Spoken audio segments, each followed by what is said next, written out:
Il marche dans les jardins de Versailles au lever du soleil. 3 enfants vêtus comme des princes. Mais personne ne doit les voir. Personne ne doit prononcer leur nom. Parce que ces enfants sont les fils et les filles du roi Soleil. Et ils n'ont pas le droit d'exister.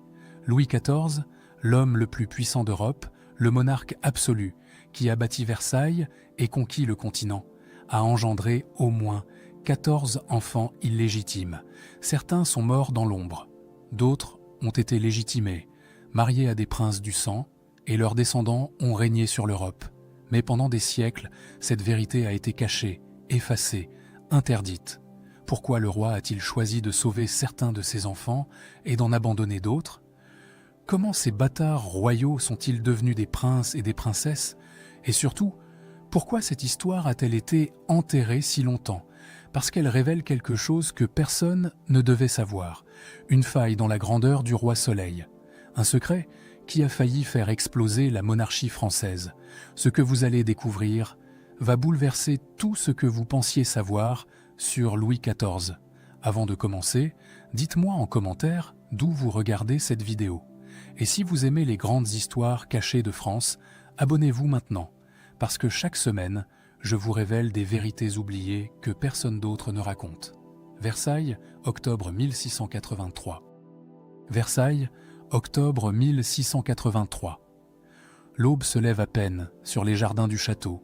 Une brume légère flotte au-dessus des bassins. Les fontaines ne coulent pas encore. Le silence est presque total. Dans ce décor de rêve, une scène étrange se déroule, loin des regards de la cour. Un homme marche lentement le long d'une allée bordée de statues. Il porte un juste-au-corps sombre brodé d'or. Sa perruque impeccable cascade sur ses épaules. C'est Louis XIV, le roi Soleil, le monarque le plus puissant d'Europe. À ses côtés, une femme élégante, vêtue d'une robe de soie bleue. Ce n'est pas la reine Marie-Thérèse, c'est Françoise Athénaïs de Rochechouart de Mortemart, marquise de Montespan, sa maîtresse officielle. Mais ce matin-là, ils ne sont pas seuls. 3 enfants les accompagnent. Un garçon d'environ 10 ans qui boite légèrement, une fillette de 8 ans aux boucles blondes, un autre garçon, plus jeune, qui court entre les statues. Ces enfants portent des vêtements princiers, leurs manières sont impeccables. Pourtant, aucun courtisan ne les connaît officiellement. Aucun registre public ne mentionne leur existence. Les gardes postés aux entrées du parc détournent le regard. Ils ont reçu des ordres stricts. Ne rien voir, ne rien entendre, ne rien dire. Ces enfants sont un secret d'État, un secret que tout Versailles connaît, mais que personne n'ose évoquer à voix haute, parce que ces 3 enfants, et plusieurs autres avant eux, sont les fils et les filles illégitimes du roi de France, des bâtards royaux, nés hors mariage, fruits de liaisons adultères qui violent toutes les lois divines et humaines de l'époque. Dans la France du XVIIe siècle, l'adultère est un péché mortel. Pour un roi, engendrer des bâtards est une faute morale grave. Et pourtant, Louis XIV l'a fait, encore et encore. Comment en est-on arrivé là? Comment le monarque absolu, celui qui incarne la grandeur de la France, celui qui a déclaré un jour « l'État, c'est moi », a-t-il pu engendrer au moins 14 enfants illégitimes? Et surtout, pourquoi cette vérité a-t-elle été si longtemps cachée, effacée, interdite? Pour comprendre, il faut remonter 23 ans en arrière. En 1660, Louis XIV a 22 ans.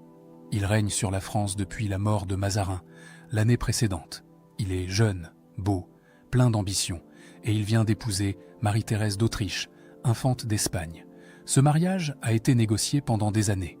Il scelle la paix entre la France et l'Espagne après des décennies de guerre. C'est un triomphe diplomatique, mais ce n'est pas un mariage d'amour. Marie-Thérèse est pieuse, timide, effacée. Elle parle à peine le français. Elle passe ses journées en prière et en dévotion. Louis la respecte.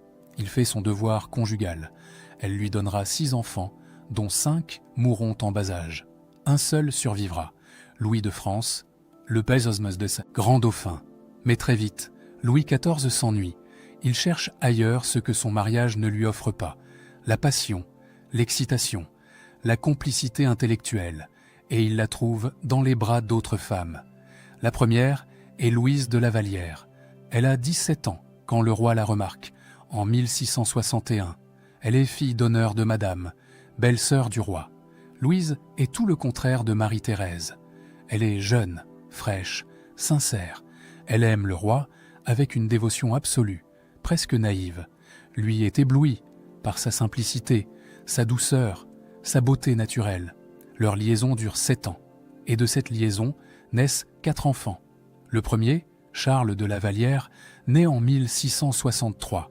Il meurt à l'âge de 3 ans. La deuxième, Philippe de la Vallière, meurt quelques mois après sa naissance. Puis naît Marie-Anne en 1666. Elle survivra. Et enfin, Louis de la Vallière, comte de Vermandois, né en 1667. Ces enfants naissent dans le secret le plus total. Ils sont confiés à une gouvernante discrète, Françoise d'Aubigné, veuve Scarron, une femme de 35 ans, sans fortune, mais d'une intelligence remarquable. Elle élève ses enfants royaux dans un hôtel particulier de la rue de Vaugirard, à Paris, loin de Versailles, loin des regards, loin de tout. Imaginez la scène, des chambres modestes, presque austères, des berceaux sans armoirie royale, des serviteurs qui ont juré le silence, et Madame Scarron, cette femme au visage sévère mais aux mains douces, qui veille sur ces princes de l'ombre. Elle leur apprend à lire, à écrire, à prier. Elle leur enseigne les bonnes manières, mais elle ne leur dit jamais qui est leur père. Les ordres sont clairs, personne ne doit savoir, personne ne doit poser de questions. Ces enfants n'existent pas officiellement, ils n'ont pas de nom de famille, pas de titre, pas de droit. Ils sont les fantômes vivants de la passion du roi. Et pourtant, Louis XIV les visite, discrètement, la nuit parfois. Il arrive en carrosse anonyme, descend dans la cour sombre, monte les escaliers. Il entre dans les chambres où dorment ses enfants cachés. Il les regarde, il les embrasse, puis il repart avant l'aube. Madame Scarron écrira plus tard, des années après ces événements. « J'ai élevé des princes dans l'ombre, comme si leur sang n'existait pas. J'ai vu le roi pleurer en silence, devant le berceau de son fils. J'ai vu la grandeur de la France humiliée par l'amour. Mais cette situation ne peut pas durer éternellement, parce qu'en 1667, tout bascule. Une nouvelle femme entre dans la vie du roi. Une femme plus belle, plus brillante, plus ambitieuse que Louise de la Vallière. Une femme qui va tout changer. Son nom est Françoise Athénaïs de Rochechouart de Mortemart. Elle est mariée, et elle est mariée au marquis de Montespan.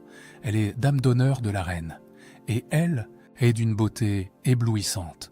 Blonde, aux yeux bleus perçants, à l'esprit vif et mordant, elle fascine la cour entière. Et elle fascine le roi. Leur liaison commence en 1667. C'est un scandale, parce que cette fois, Louis XIV ne cherche même plus à cacher sa relation. Madame de Montespan devient sa maîtresse officielle. Elle s'installe à Versailles. Elle a ses appartements, ses domestiques, son train de vie royal. Le marquis de Montespan, son mari légitime, est chassé de la cour. Louise de la Vallière, humiliée, brisée, continue de vivre à Versailles comme une ombre. Elle assiste, impuissante, à son propre remplacement. Et de cette nouvelle liaison naissent 7 enfants. 7.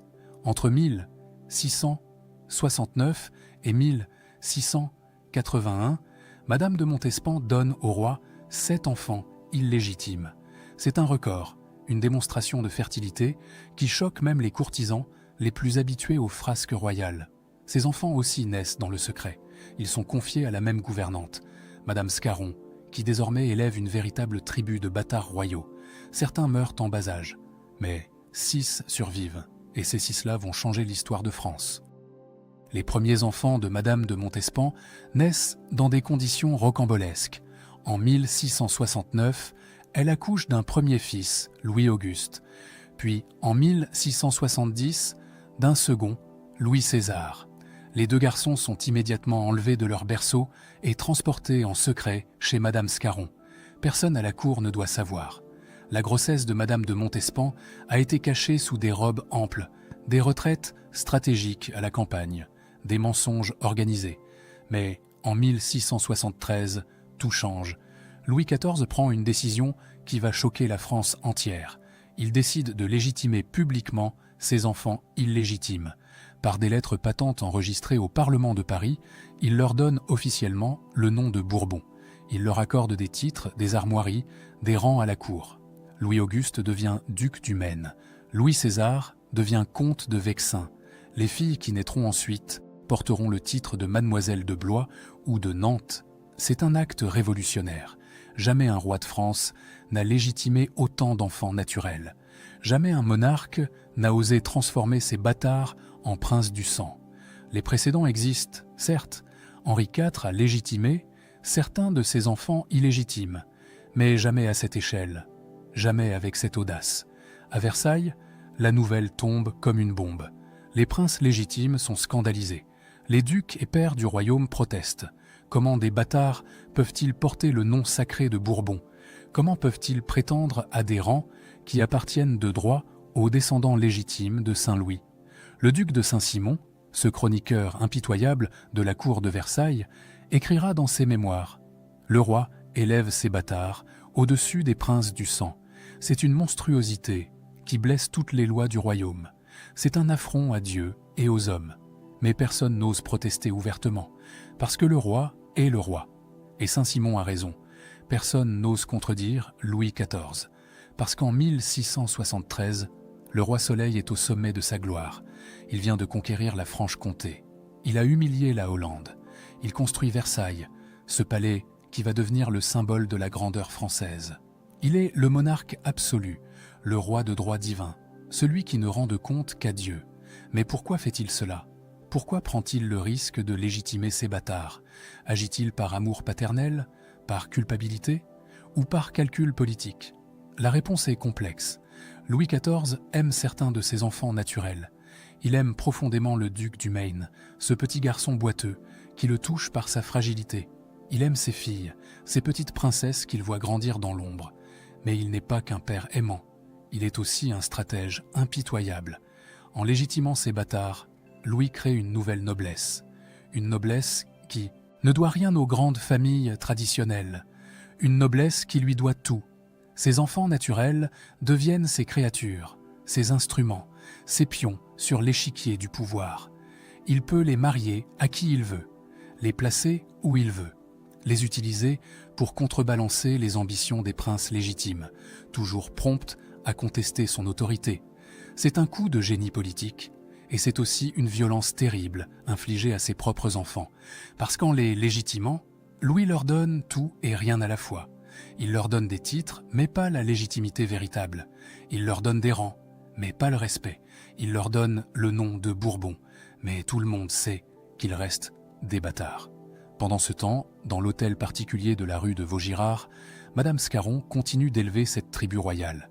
Elle est désormais responsable de 8 enfants, 4 de Louise de Lavallière, 4 de Madame de Montespan. Certains sont malades. Le comte de Vexin, deuxième fils de Montespan, est frêle, souvent fiévreux. Il mourra en 1683, à l'âge de 11 ans. Madame Scarron écrit au roi des lettres détaillées sur l'éducation de ses enfants. Elle raconte leurs progrès, leurs maladies, leurs caprices. Et Louis lit ces lettres avec attention. Il s'intéresse sincèrement au sort de sa progéniture cachée. Il donne des ordres précis sur leur éducation. Il veut qu'ils apprennent le latin, l'histoire, les mathématiques. Il veut qu'ils deviennent des princes dignes de leur sang, même si ce sang est illégitime. Et quelque chose d'étrange se produit. Louis XIV développe une relation particulière avec Madame Scarron.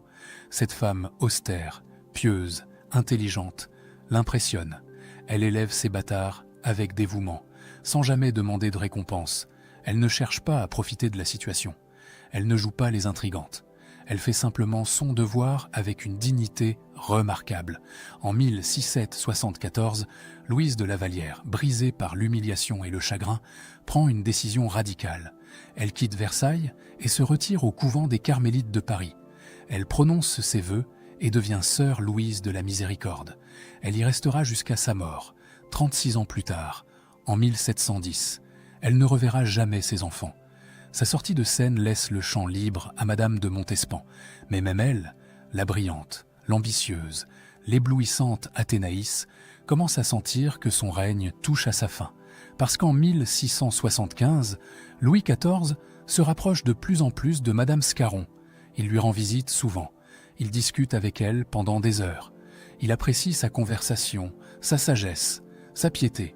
Et en 1681, après la mort de la reine Marie-Thérèse, une rumeur commence à circuler à Versailles. Une rumeur incroyable, presque invraisemblable. Le roi aurait épousé secrètement Madame Scarron, désormais marquise de Maintenon, un mariage morganatique, célébré dans la chapelle royale, en présence de quelques témoins triés sur le volet. Un mariage qui ne sera jamais officialisé, mais que tout le monde soupçonne. Madame de Maintenon devient donc l'épouse secrète du roi. Mais contrairement à Madame de Montespan, elle ne cherche pas la gloire ni l'éclat. Elle reste dans l'ombre, discrète, pieuse, influente. Elle ne porte jamais le titre de reine. Elle ne s'assoit jamais sur le trône. Mais elle règne sur le cœur vieillissant de Louis XIV. Et surtout, elle règne sur l'éducation de ses enfants illégitimes, qu'elle a élevés depuis leur naissance. Le duc du Maine, en particulier, devient son projet personnel. Louis-Auguste est né avec une malformation à la jambe droite. Il boite depuis l'enfance. Madame de Maintenon le fait soigner par les meilleurs médecins. Elle l'emmène même aux eaux thermales de Barèges, dans les Pyrénées, où il passe plusieurs étés à suivre des traitements douloureux. Elle veille sur lui avec une dévotion maternelle. Et Louis XIV, touché par cette fragilité, en fait son enfant préféré. Le duc du Maine reçoit une éducation princière. Il étudie avec les meilleurs précepteurs. Il apprend le latin, le grec, l'histoire, la philosophie, l'art militaire.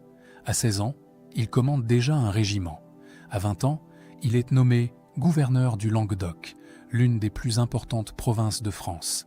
À 30 ans, il est surintendant de l'éducation du grand dauphin, fils légitime du roi.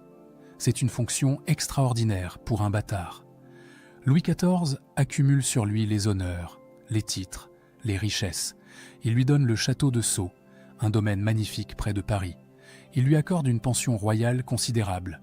Il le fait prince du sang en 1694, lui donnant ainsi le droit de succéder au trône en cas d'extinction de la lignée légitime.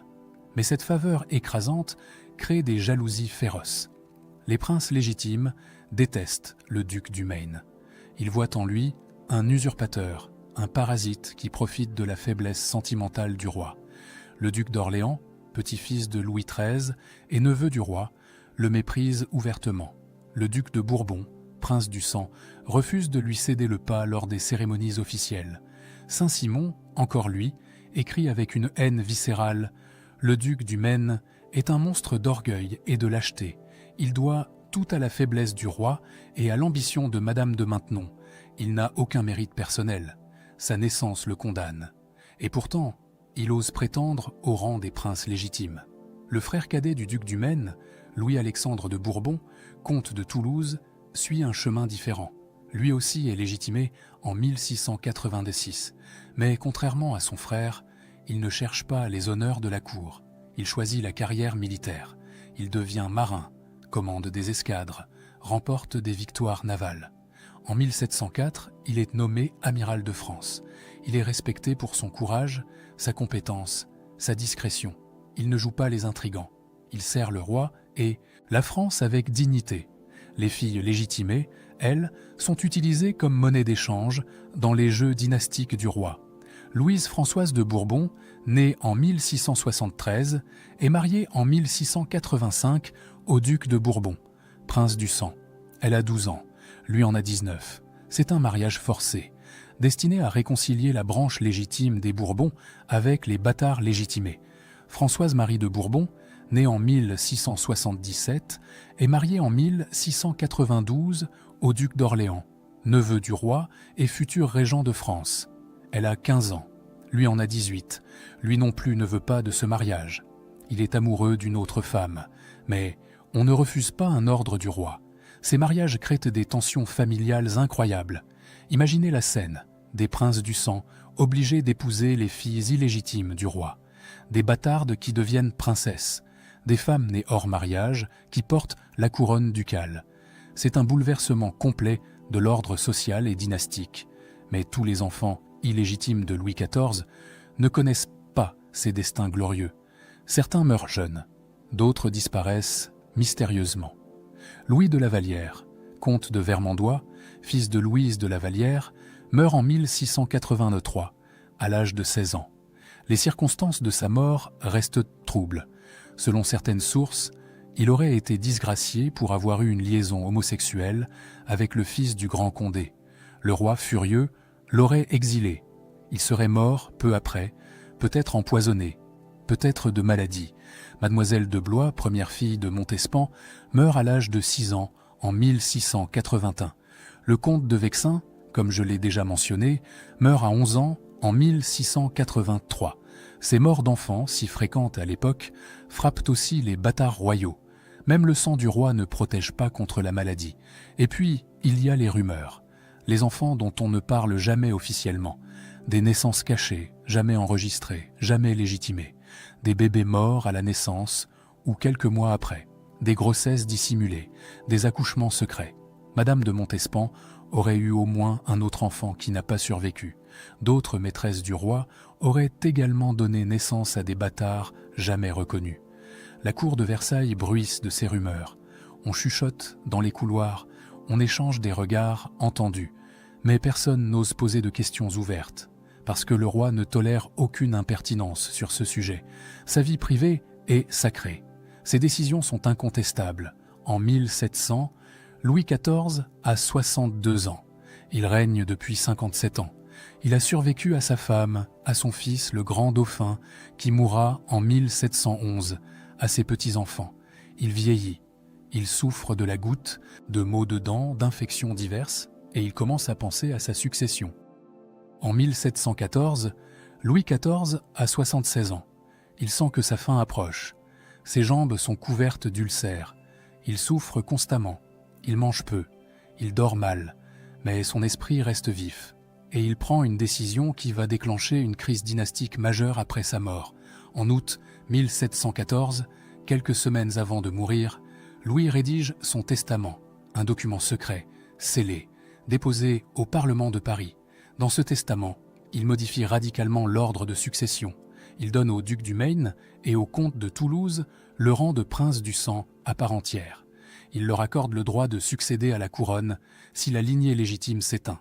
Et surtout, il nomme le duc du Maine co-régent du royaume, aux côtés du duc d'Orléans, pour assurer la minorité du futur Louis XV, alors âgé de 5 ans.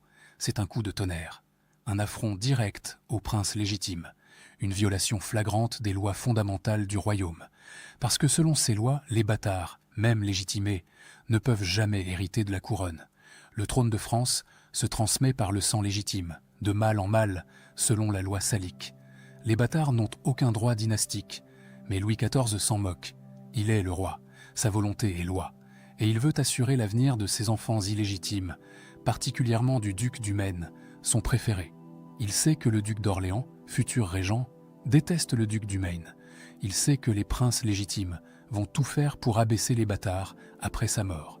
Alors il leur donne, par testament, des droits inattaquables. Du moins, il l'espère. Le 1er septembre 1715, à 8 heures du matin, Louis XIV meurt à Versailles. Il a régné 72 ans, le règne le plus long de l'histoire de France. Sa dépouille est transportée à la basilique de Saint-Denis, nécropole des rois. Toute la France est en deuil, les clochettes sonnent dans toutes les églises. Les courtisans portent le noir pendant des mois. Mais à peine le roi est-il mort que la bataille commence. Le duc d'Orléans, neveu du défunt, refuse catégoriquement de partager la régence avec le duc du Maine. Il convoque le Parlement de Paris 2 jours après la mort du roi. Il fait casser le testament. Les parlementaires, trop heureux de reprendre du pouvoir après des décennies d'absolutisme royal, votent massivement en faveur du duc d'Orléans. Le testament est annulé. Le duc d'Orléans devient régent unique. Le duc du Maine perd son droit de co-régence. C'est une humiliation publique. Le fils préféré du roi Soleil, celui qui a été comblé d'honneur pendant 40 ans, se retrouve soudain sans pouvoir. Mais ce n'est que le début. En 1718, le duc d'Orléans va plus loin. Il fait adopter par le Parlement un édit qui retire aux bâtards légitimés leur rang de prince du sang. Ils conservent leur titre de duc du Maine et comte de Toulouse. Ils gardent leur fortune, leur château, leur pension, mais ils perdent leurs droits dynastiques. Ils redeviennent ce qu'ils ont toujours été, des bâtards. Le duc du Maine est anéanti. Toute sa vie, il a cru qu'il était un véritable prince. Il a été élevé comme tel, traité comme tel. Il a commandé des armées, gouverné des provinces, éduqué le dauphin. Et maintenant, 3 ans après la mort de son père, on lui dit qu'il n'est rien, qu'il n'a jamais été rien, que son sang est impur, que sa naissance le condamne. Saint-Simon, témoin de cette chute, écrit avec une satisfaction cruelle « Le duc du Maine a été rabaissé à son véritable rang. Il n'est plus qu'un bâtard parmi d'autres. La mort du roi a révélé ce que tout le monde savait déjà. On ne peut pas effacer le péché originel d'une naissance illégitime. Peu importe les titres, les honneurs, les richesses, un bâtard reste un bâtard. Le duc du Maine se retire dans son château de Sceaux. Il y vit encore 28 ans, jusqu'à sa mort en 1736. Il ne revient presque jamais à Versailles. Il organise dans son château des fêtes somptueuses, des représentations théâtrales, des concerts. Il entoure sa défaite d'une façade de grandeur. Mais au fond, il est brisé. Il a perdu la seule chose qui comptait vraiment pour lui, la reconnaissance de son rang. Son frère, le comte de Toulouse, réagit différemment. Lui n'a jamais cherché le pouvoir politique. Il accepte la déchéance avec dignité. Il continue sa carrière militaire. Il reste respecté à la cour. Et en 1723, fait exceptionnel, le régent lui redonne partiellement son rang de prince du sang, en reconnaissance de ses services à la France. Ses descendants garderont ce privilège. Les filles légitimées, elles, vivent des destins contrastés. Louise Françoise de Bourbon, duchesse de Bourbon, devient une figure importante de la régence. Elle intrigue, complote, cherche à placer son fils sur le trône si la lignée principale s'éteint. Françoise-Marie de Bourbon, duchesse d'Orléans, voit son mari devenir régent de France. Elle devient de facto la première dame du royaume, même si elle n'est pas reine. L'ironie est savoureuse. La fille bâtarde du roi règne sur Versailles, tandis que les descendants légitimes sont encore enfants. Mais au-delà de ces destins individuels, une question demeure. Quel est le véritable héritage de ces enfants illégitimes du roi Soleil ? L'héritage des enfants illégitimes de Louis XIV dépasse largement leur vie personnelle, parce que leurs descendants vont marquer l'histoire de France et d'Europe pendant plus de 2 siècles. Et cette réalité, les historiens officiels ont longtemps cherché à la minimiser, à l'effacer, à la rendre invisible. Prenons les chiffres. Le duc du Maine a eu 7 enfants. Le comte de Toulouse en a eu 3. Louise Françoise de Bourbon, duchesse de Bourbon, en a eu 9. Françoise-Marie de Bourbon, duchesse d'Orléans, en a eu 8. Ces enfants se marient dans les plus grandes familles d'Europe. Ils ont eux-mêmes des enfants. Et ainsi de suite, génération après génération. En 1830, quand Louis-Philippe monte sur le trône de France, il descend directement de Françoise-Marie de Bourbon, la fille illégitime de Louis XIV et de Madame de Montespan. Le roi des Français, celui qui règne de 1830 à 1848, porte dans ses veines le sang d'une bâtarde. C'est une vérité que la monarchie de Juillet préfère ne pas trop rappeler, mais c'est une vérité indéniable. Les descendants du comte de Toulouse deviennent les ducs de Penthièvre, puis prennent le nom de prince d'Orléans-Penthièvre. Leur lignée s'éteint au XIXe siècle, mais pendant 150 ans, ils ont été parmi les familles les plus riches et les plus influentes de France. Les descendants du duc du Maine s'éteignent plus rapidement. Le dernier duc du Maine meurt en 1775 sans héritier mâle. Mais ses filles se sont mariées dans l'aristocratie européenne. Leur sang se dilue, se disperse, mais ne disparaît jamais complètement. Et puis il y a tous les autres.